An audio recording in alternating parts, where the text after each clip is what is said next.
Ang Ebanghelyo, sumala ni San Marcos. O sa Galilea si Jesus nalulog dito sa dapit sa lanaw sa Galilea. Ilabihan talaga ng mga tao na may alirong kaniya kung hindi sakay si Jesus sa usa ka sakayan o bilipod sampan ang katawhan at barang dito sa nasyahan. Nagtulog siya kanila sa daghang mga mata, inaami sa mga sambingay. Kini usa sa iyang gitudlo kanila. Pamati kamo. May usa ka tawo nga miadto sa uban aron pagtubas. Samtang nagsabog siya, may mga bibili na nahulog sa dapling sa tianan o biabot ang mga langga o gipanupa kini. Ang ubang bibili nahulog sa yuta na batuon o tungod kay mabaw naman ang yuta niini, dali ra kini mituro.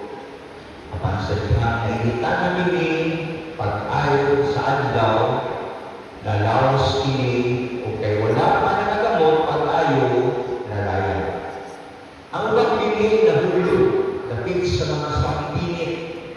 Unya mituro ang mga sampinit o gilumos sa mga tanong. Tungod niini wala sila makapanguhay. Apan kay mga binhi na nahulog sa maayong yuta o biturok, bitubo o nanungay. May mga nanungay o kakatluan, ang uban tagkanuman o ang uban kakaros. Ugunya ngayon si Jesus, kung doon na kamo'y dalundan, pamati ka. Ang Ebanghelyo sa atong Ginoo. Okay, hindi naman likod. Okay, so, familiar pa rin na sampingay. Diba na? Inganin na siya. Anong picture na? Okay. Hindi ko si Kristo sa libuhan niya. Nagsakay siya o bangka. Ano magsakay mo sa bangka? Ano nagkalayo mo sa gamay sa mga tao? Kaya during that time, wala pa na uso o microphone. Hindi magkakaroon na, istorya ko ninyo, kadunggan ko ninyo.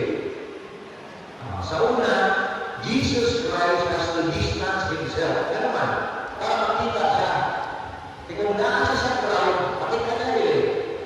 Katulad na nasa yung buhol. Pero kung kayo, hindi maka kita. Kung hindi maka, lumog siya yung istorya. Mga gimulat niya, isa tayo sa bangka, nag-distance siya para makita sa mga lunggan. So, nakuha ninyo ang perspective na nung isa kayo na. Okay? So, kung yung istorya niyo, the parable of the sword. No? Sa magputugas. Tugas siya niya ay buksa. Pagpuon, ay buksa sa tingin, nagutang sa, no? Sa naghalo lang, kung doon na po yung mga maayo, mga seeds na iato sa kahulog ay nalita. So may relasyon na sa ating tinamuli. Kaya ang pamilya ang silbi. So na, luyumanan. No? Ang pamilya, ang mga altaroy na mga lourdes, mga mga liso. No? Diyan, nagsugod, no? Sa pamilya, talita sa katalagan, pagservisyo, o pagsulod ng Kristo. Sunod natin niya ang gospel na ang ipakita sa inyo ha. Kaya ang pamutanan na po niya, asa man kahaktan, nabutang anina, higayon.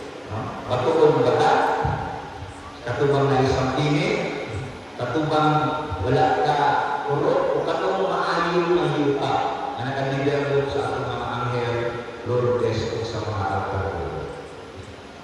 Okay, imong siya, many are called, but few are chosen. Diba? Nagkat ang ginawa, pero gamay lang ang nitubang. May pagbuka na karoon. Okay?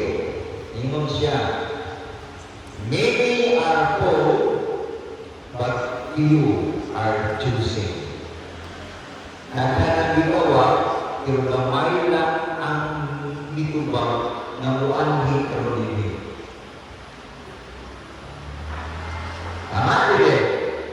Sunod ni siya, nanako ni sa pagdiri ka.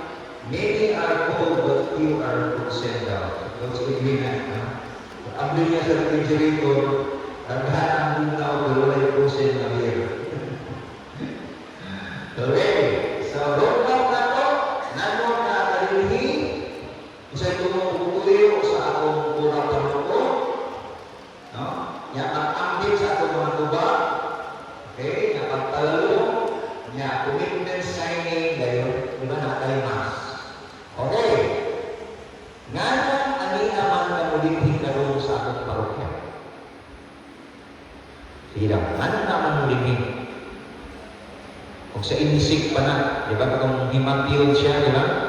Asa man si Edwin, asa man, tanang anak, gitawag niya.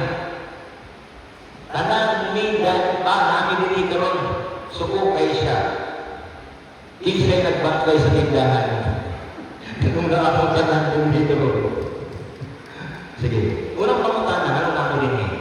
Sige daw ulit. Recollection. Saka,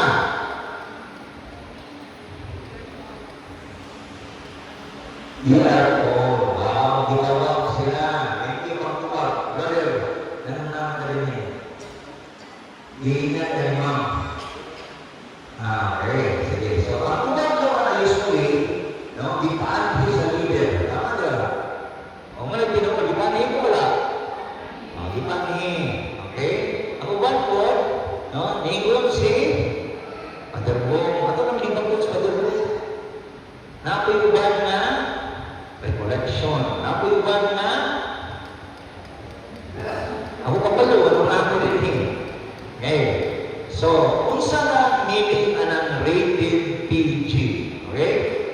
Parochial guidance. Pwede po siya panalangin sa Ginoo. Pwede po pabatlo ihapon. Pwede po paborito sa ginikanan. Di ba siya mga paborito dere? Apoy mga pertik, garbo. Naapoy pasensya, yun. Naapoy puriya, dapat. Naapoy pertik, paring garawan. Naapoy pamilya, gabula. Okay, so anong naman tarinig karon? Kaya ang katuyuhan sa atong urang paruto, mahita po ang community of sa San Francisco Assisi na forming